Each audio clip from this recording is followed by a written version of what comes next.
고린도전서 묵상일기 127번째. 나눌수록 풍성해지는 원리가 있습니다. 고린도전서 16장 1절로 4절. 성도들을 도우려고 모으는 헌금에 대하여 말합니다. 내가 갈라디아 여러 교회에 지시한 것과 같이 여러분도 그대로 하십시오. 매주 첫날에 여러분은 저마다 수입에 따라 얼마씩을 따로 저축해 두십시오. 그래서 내가 갈 때에 그제야 헌금하는 일이 없어야 할 것입니다. 내가 그리로 가게 되면 그때에 여러분이 선정한 사람에게 내가 편지를 써주어서 그가 여러분의 선물을 가지고 예루살렘으로 가게 하겠습니다. 나도 가는 것이 좋다면 그들은 나와 함께 갈 것입니다.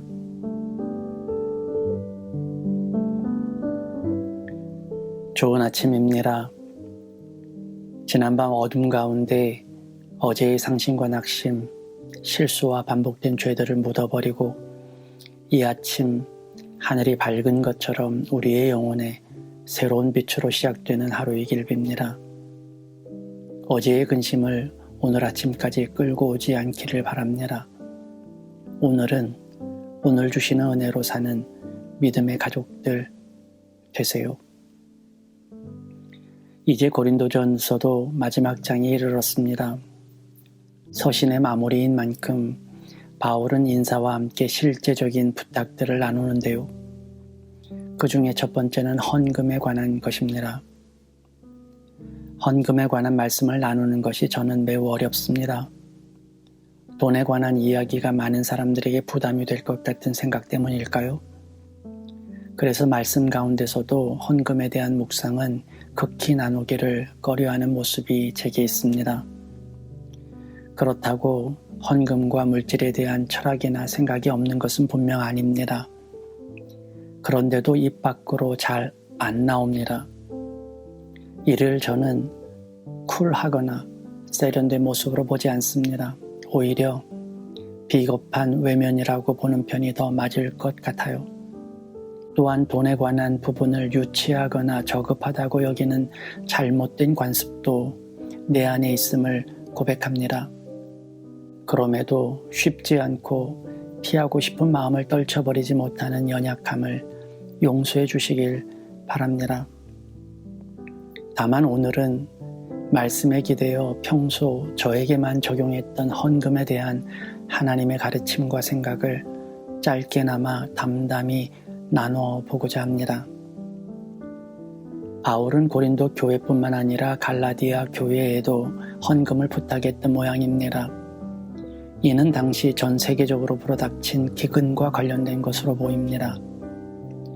사도행전 11장에 보면 큰 기근이 글라우디오 황제 때 들었다는 내용이 나오는데요. 그래서 각 지역의 그리스도인들은 서로 십시일반으로 어려움에 처해 있는 이들을 위해 헌금을 했던 것으로 보입니다. 우리 교회에서는 다림교육이라는 교육적 재능기부 기관을 운영하고 있죠. 교육적인 재능을 가진 이들이 자신의 재능을 필요한 이들에게 나누는 일을 하고 있습니다. 이곳에 매년마다 고등학생, 대학생들이 자발적 나눔을 하겠다고 참여합니다. 올해도 벌써 50여 명의 새로운 기부자들이 나타나 사랑의 나눔을 실천하고 있죠. 그분들이 다림교육의 문을 두드리면 맨 먼저 멘토 교육이라는 것을 합니다. 어떤 방식으로 운영되는지부터 어떤 마음으로 함께해야 하는지 주의사항들을 나누죠. 그 중에 제가 맡은 부분이 있습니다. 이런 자발적인 재능 기부를 시작한 동기에 대한 이야기를 나누는 것이죠. 다림교육은 종교적 기관이 아니기에 종교색을 띠지는 않습니다. 그러나 이 교육기관이 세워진 목적에 대해서는 분명히 밝히죠.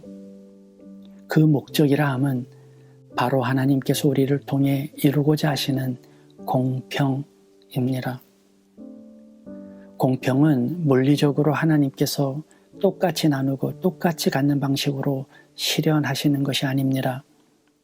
하나님의 공평은 우리에게 맡겨진 우리의 사명이에요. 무슨 말인가 하니 우리는 각자 모두 다르게 태어납니다. 가진 재능도 다르고 생김새도 다르죠. 재능도 부유도 다 높낮이가 있고 많고 적음이 있습니다. 얼핏 불공평해 보이죠. 어떤 이는 금수저로, 어떤 이는 흙수저로 태어나죠.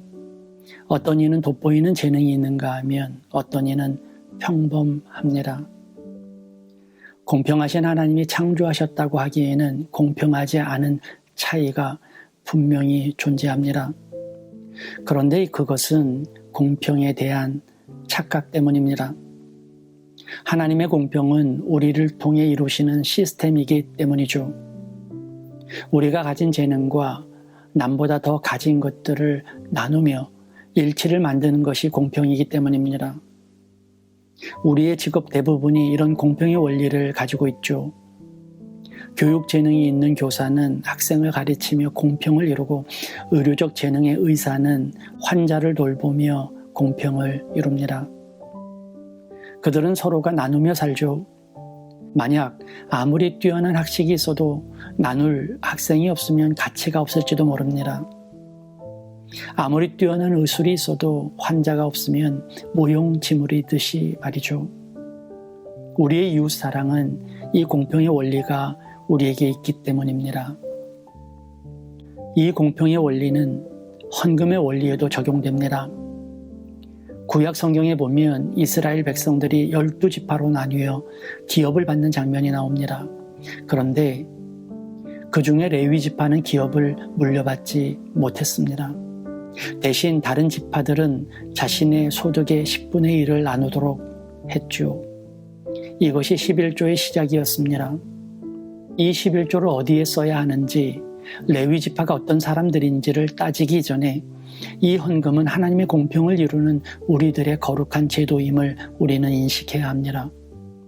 11조를 종교적인 관습에 비추기보다 창조의 원리로 그리고 공평의 원리로 해석해야 한다는 생각이 저는 중요하다 여겨요. 더 중요한 것이 아직 남았습니다. 그것은 나의 11조, 그러니까 남을 위해 나누어야 할 몫이 덤이라는 사실입니다. 많은 사람들이 내가 나누는 것이 나의 것인 줄 알아요. 내가 마땅히 가져야 할 몫을 나누는 줄 압니다. 그러니까 아깝죠. 그런데 하나님은 우리가 가져야 할 것보다 10분의 1을 더 주십니다. 이를 믿든 안 믿든 상관없습니다. 우리가 손에 넣은 모든 것이 그렇습니다. 하나님은 우리에게 남을 위해 나눌 몫을 덤으로 주시죠. 우리는 그저 우리에게 주신 덤을 나누는 심부름을 할 뿐입니다. 그런데 그것을 나의 것으로 알기 시작하면서 문제가 생기는 거죠. 소위 교회의 지도자들이 간혹 헌금에 관한 이야기를 하면서 하나님의 것을 도둑질한다는 과격한 이야기를 하는 것을 들을 때가 있습니다. 물론 과격한 말이지만 그렇다고 틀린 말도 아닙니다.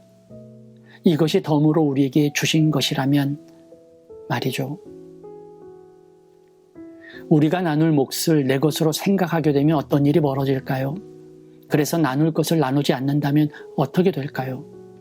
마치 이런 격이라면 어떨까요? 고용주가 피고용인에게 11,000원을 주었습니다. 10,000원이 나의 몫이고 다른 사람에게 나눌 몫으로 1,000원을 더 주었어요. 그런데 그것을 다 나의 몫으로 해버리면 나중에 어떻게 될까요? 고용주는 당연히 더 가져간 피고용인의 몫을 줄이지 않겠습니까? 이제 9,000원을 몫으로 900원을 나눔으로 주겠죠. 그것마저 자신의 것으로 해버리면 점점 그 몫은 줄어들지도 모릅니다. 반대는 어떨까요? 내가 나눌 1,000원을 1,200원으로 늘린다면요. 2,000원으로 늘린다면요. 하나님은 나눌 몫을 늘리는 사람에게 주실 목 또한 늘려주시지 않겠습니까? 너무 극단적인 예죠. 그러나 들을 귀 있는 분들은 들으실 줄 믿습니다. 저는 11조의 원리가 단순한 돈의 문제라고 여기지 않습니다. 교회에 바치는 돈이라고 생각하지도 않아요. 이는 공평의 문제입니다. 나에게 맡겨진 사명의 문제이고 하나님 원리의 문제임을 아셔야 해요. 모자라다고 여기면 계속 모자란 삶이 됩니다. 돈을 많이 모아도 모자란 사람은 늘 모자라죠. 풍성한 삶은 내게 주어진 것에 덤이 있다는 사실을 깨닫는 것입니다. 더 주어졌고 그래서 나눌 것이 있고 나누어서 더욱 빛나는 삶임을 아는 사람만이 여유롭고 풍성해질 수 있습니다. 그래서 도울수록 더 많이 주시고 그래서 나눌수록 나의 재능과 재물도 더 풍성해지는 것이죠. 나눌수록 풍성해지는 원리가 있습니다. 그것이 헌금의 원리입니다.